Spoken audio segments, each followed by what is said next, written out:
Hello, it's Sarah Jane from Cards and a Cuppa, and I'm here today with week 3 of my 12 weeks of Christmas series. And today I've designed for you a little advent calendar. I'm going to call this project Advent Tags because to make these cute little holders that hold one chocolate, I've used the tag topper punch again. If you didn't want to make them as an advent calendar, of course you could always just make them as chocolates to hang from your tree. Just change out your number for an image if you would like to do that. So there's lots of ways to use these little treat pockets. So I've made the 1 to 24 using the tag topper, and then I've made a little matching slightly larger box for 25.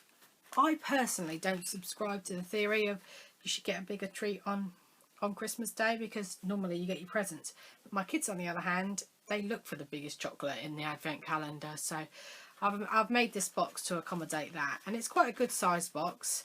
It fits in one of these little Milky Bar polar bears, and they're quite easy to get hold of, but it's also big enough to fit in this this Cadbury snowman too, so it'll fit in sort of one of the mid-sized chocolates that you get in the supermarkets for your Christmas Day treat. So let me share with you the basics of making the tag shape holders and the box. I'm not going to make all 24 with you because that would be pretty boring for you to watch and take quite a long time, but I'm going to share the little tips that I've found that make this project much easier to make and quicker. So let's get started. So to start with, what you're going to need is a tag topper punch. Any of the tag topper punches work fine.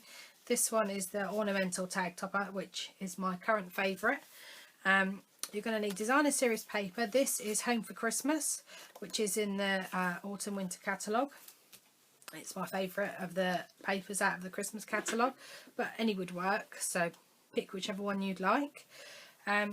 And you're going to need to cut your paper into 2" by 4" strips, which is 5.1 centimetres by 10.2 centimetres. I've gone with inches because they work perfectly in the tag topper punch, but I will write all the measurements down on my blog, so don't panic about getting them written down. And then all you're going to do is punch each end of the paper. You will get 18 of these per sheet of paper, so it's very economical to make this. Really all you're buying is the chocolates, and you know, using just over a sheet of paper, or using up your odds and ends, the bits that you've got left over from making cards. So it's great for using up your waste. Right, now all you're going to do is add a little piece of tape to the centre. Now I didn't do any folding because I found it was fine just bending around. I didn't really want to create scorelines because, you know, all the chocolates are slightly different sizes. So I've got Bounty and a Twix here. Other chocolates are also available. And then I've got a twirl, which comes from the Cadbury's Heroes box, but they're all slightly different. So I did pick the thinner ones rather than the Maltesers or the cream egg flavour ones, because they tend to be wider, squarer chocolates. So this works better with the thinner chocolates. So once you've added your tape, just remove the backing, grab a chocolate. Now I didn't worry too much about where the tape went, because as long as it sticks somewhere on the chocolate, it doesn't really matter. But then when you stick the chocolate down, you need to sort of try and aim to get it in the centre. You need to concentrate a little bit more on that than where the tape goes, and your tape will fit around you. Right, now you're going to take some of the silver cord out of the autumn winter catalogue, and you're going to need 12 inches or 30 centimetres.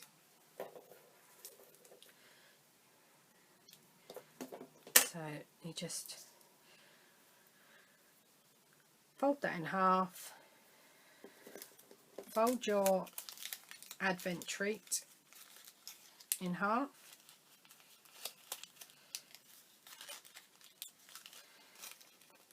push the looped end through the hole and feed it through, and then tighten a knot at the top. And then it's perfect, ready for hanging on your tree or your display. It will pop open if you leave it sat around, but once it's hanging up, this pull holds it tight. If you don't like the fact that it pops open, you could always pop a little glue dot in there. I haven't really thought it necessary, but you can do that quite easily. So let me just do this other one.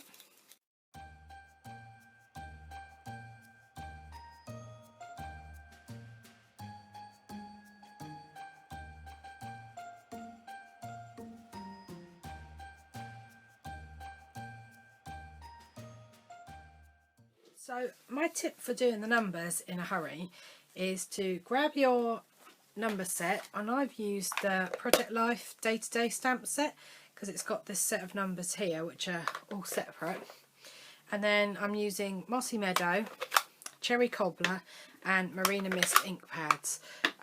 Obviously if you wanted to, you could do all the same colour, perhaps do a different colour for a different child, but I've gone with a selection. And so the quickest way for me to do this is to get organised. So open all the ink pads, have the number stamps ready and a couple of blocks, and then punch out all the very vanilla with the 7/8 of an inch scallop circle punch. I've got my stamping scrub ready. I missed up the one side, and so then I take my number 1 in green, wash it, and then whilst I've got this out, I mean obviously I've done it here a bit ahead of time, but then I go along and do all the number 1s in each colour. So I could do the one for the 10 and the 13 and the 16, and then do it in red, all the number 1s that I need. So then now number 2 in Cherry Cobbler. Again, I would go ahead and do all the 2s that I needed, and then number 3 in Marina Mist. Wash it, and like I say, go ahead and just stamp each number as you've got it out and in the correct colour. I mean obviously when I did mine I missed a few, and so I had to go back and do it again in a different colour, but it does make it a lot quicker to get your numbers done. So that's that. Right, let me show you now how to make the 25 box. This is the Christmas Day larger treat box. Now I have made this in inches and centimetres. They are marginally different in size. It's not really noticeable, but the measurements are different. Rather than convert them, I've made them separately again because it seems to work better if I do that. It's just easier to make separate inches and measure and centimetre measurements. I'm going to make my box in centimetres, but I'll give you the inches as I go along. I'll also pop all the measurements on my blog as well, so don't worry about panicking about writing it down. So this paper here that I've got is 4 inches or 10 centimetres by 10.5 inches or 27 centimetres. You need to make sure that your pattern goes down the paper. If you've got a directional pattern, if you've got one that's anyway, obviously it doesn't matter, but if you've got a paper that has a right way and a wrong way, then you want the right way down the paper. The back will be folded up, but it's better than having all the Santas going sideways. You want them going down so that the front, they're at least the right way up. So I've got my paper that goes up and down ready now, and I'm going to score first at 2.5 centimetres or 1 inch. This is along the 4-inch edge, and then 7.5 centimetres or 3 inches. Now flip your paper round and you're going to score at 4 centimetres or 1.5 inches, 11.5 centimetres, oh that's close, or 4 inches, no 4.5 inches, 15.5 centimetres or 6 inches, and 23 centimetres, which is 9 inches. Okay, so what you're going to do is the first score line at either end, you're going to cut in and away to that top square on each end.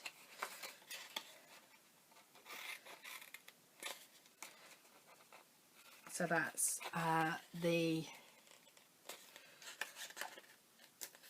1 inch score line to the 1.5 inch score line, or the 4 centimetres to the 2.5 centimetre score lines. So as long as you just take the top corners away, it's all a bit numbery at the moment, but it makes much more sense when you're actually doing it. Okay, so fold your score lines now with your bone folder.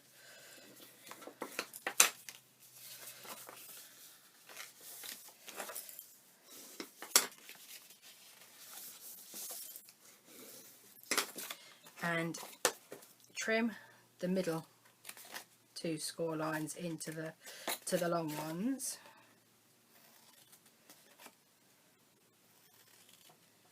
Now this is where you make this box the same as your tag advents. So you're going to take your tag topper punch again and feed that in. Now it is a bit, this bit will go underneath. It is a bit wide, so you just got to feed it in underneath. It just slots in under the edge, you can see, of the punch. But then you need to turn it over and just make sure that it's in the centre.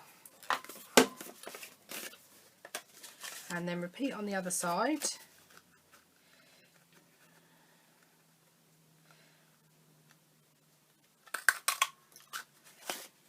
And there's your tag top box. Now, this bit here, I've made the sides come in so that they are slightly triangular at the sides to make it sit nicely.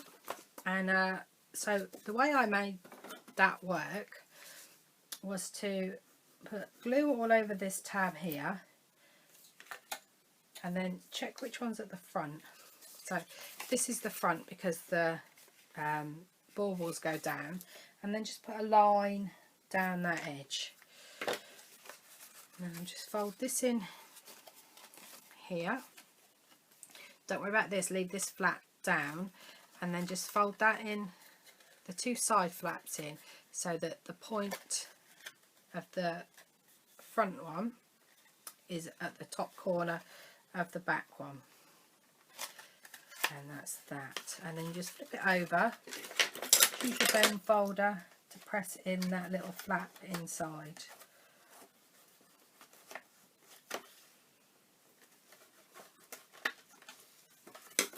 It's okay, so you're going to repeat that on the other side. Make sure you get your glue on the front again. So all over this bottom tab and just down the side of this edge here. So fold that flap over so it's diagonally on the side. Give that just a moment to dry, and then fold your box over and then pop your bone folder in and glue your flap inside.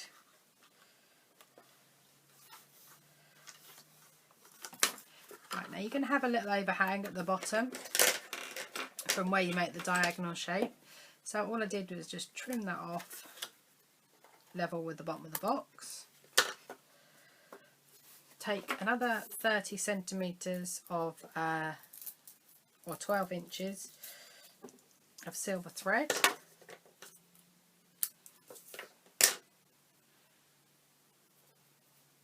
and thread this through from front to back is the best way. Then the loop sits nicely, and then you can decorate this one up a little bit special. Here I've added just a fussy cut little reindeer, little Bambi reindeer, and a number 25. So on this one I've just punched a glimmer paper scallop circle from the 1 3/4 inch scallop circle punch, and the 1 3/8 circle punch I've just punched the face of the Santa on it to decorate that one. So there's no fussy cutting involved in that. So I hope you have a go at making this advent calendar, and I'd love to see your efforts. And if you just make the chocolates for your tree, I'd like to see that as well. So I hope you have a little go at this and you enjoy making this tutorial, and thanks for watching today.